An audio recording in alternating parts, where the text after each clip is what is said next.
Welcome to Chitra சமையல். நான் உங்கள் சித்ரா சமையலுக்கு நீங்கள் கொடுக்குற ஆதரவுக்கு ரொம்ப நன்றி. ஹெல்த்தியான உடம்புக்கு நன்மை தரக்கூடிய சத்தான உணவை பற்றி தான் சித்ரா சமையலில் வரும். நிறைய பேர் எங்கள் சேனலை பார்க்குறீங்க, ஆனால் சப்ஸ்கிரைப் பண்ண மாட்டுறீங்க.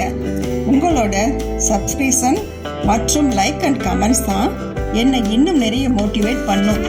அதனால் மறக்காமல் சித்ரா சமையலுக்கு சப்ஸ்கிரைப் பண்ணுங்க. நன்றி. உணவே மருந்து.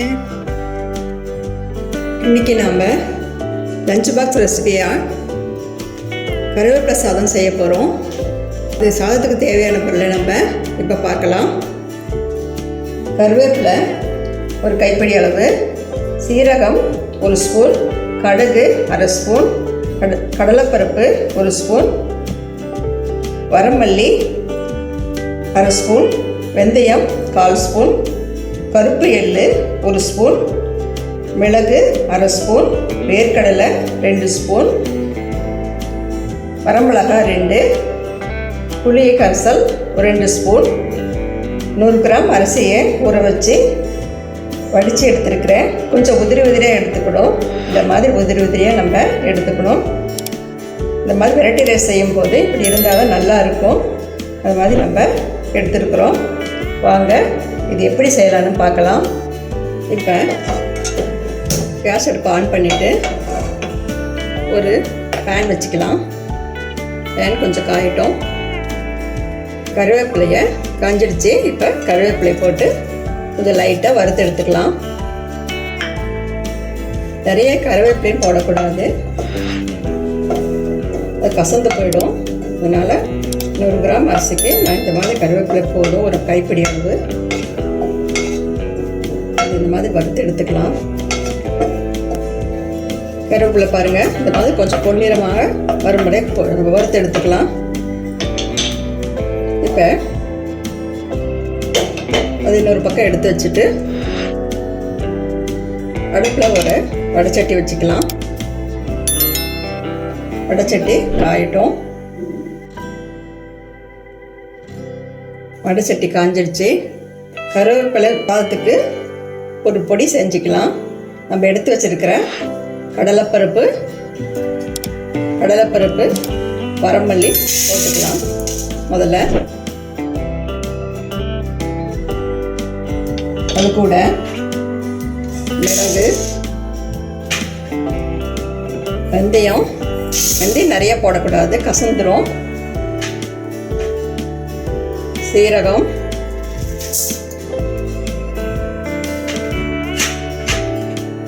கடுகு, இதுதான் மெயின்.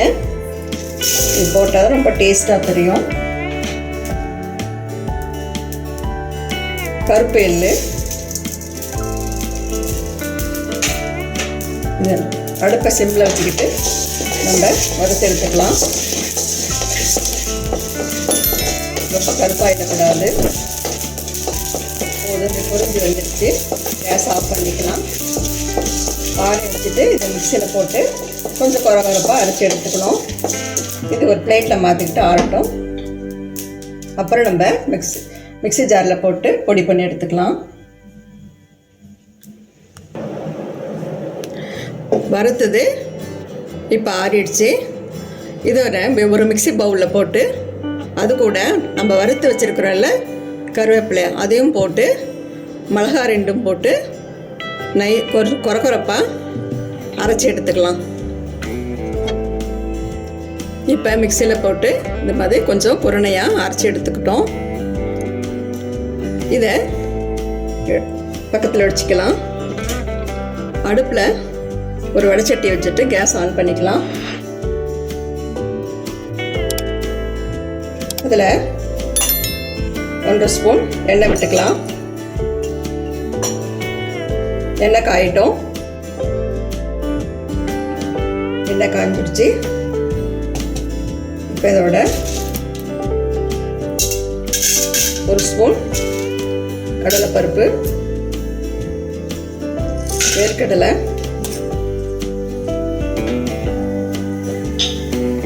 கொஞ்சம் கருவேப்பிலை போட்டு அடுப்பை சிம்பிள் வச்சுக்கிட்டு வறுத்து எடுத்துக்கலாம்.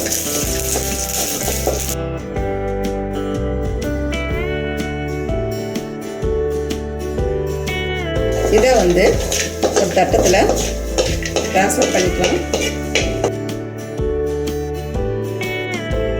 திருப்பி அதே கடை வச்சுட்டு எண்ணெய் இருக்குது கொஞ்சம், அதில் இன்னும் கொஞ்சம் நம்ம எண்ணெய் விட்டுக்கலாம்.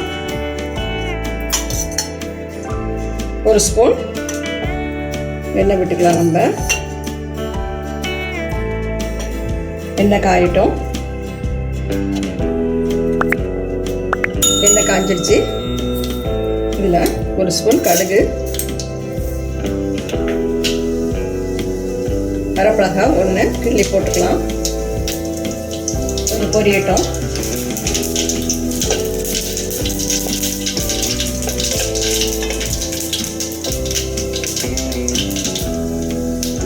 இது கூட புளிக்கரைசல் ஒரு ஸ்பூன் கரைச்சி வச்சுருக்கிறோம்ல, அதை ஊற்றிக்கலாம்.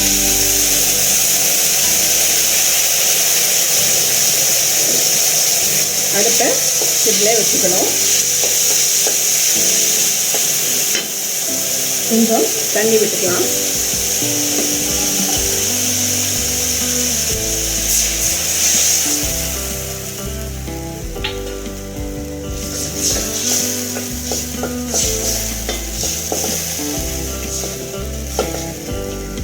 நிறையா ஊற்றிடக்கூடாது.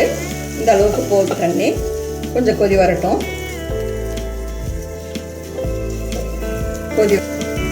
கொதி வந்துடுச்சு. இப்போ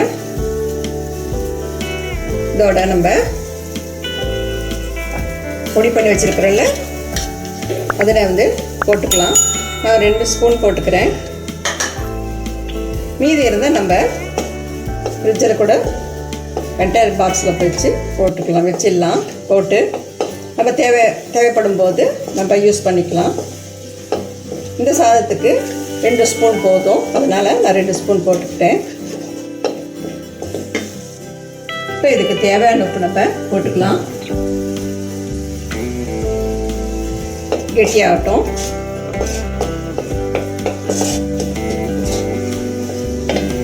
இந்த மாதிரி நம்ம சாதம் செஞ்சு கொடுத்தா குழந்தைங்க மிச்சம் இல்லாமல் சாப்பிடுவாங்க. ஸ்கூலுக்கு எடுத்துகிட்டு போகும்போது நம்ம செஞ்சு அனுப்பும் போது நம்ம மிச்சம் இல்லாமல் சாப்பிடுவாங்க. பாருங்க, அது கெட்டி ஆயிடுச்சு. இந்த டயத்தில் நம்ம சாதம் போட்டு பரட்டிக்கலாம். கேஸை ஸ்லோவாக வச்சுக்கலாம். அதோட வறுத்து வச்சுருக்குறோம்ல வேர்க்கடலை, கடலைப்பருப்பு எல்லாம், கருவேப்பிலை, அதையும் நம்ம இதோட போட்டுக்கலாம்.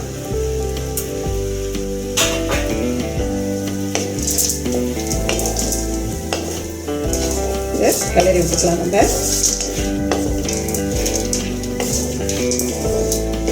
அடுப்பை நம்ம மீடியம் சைஸில் வச்சுக்கணும்.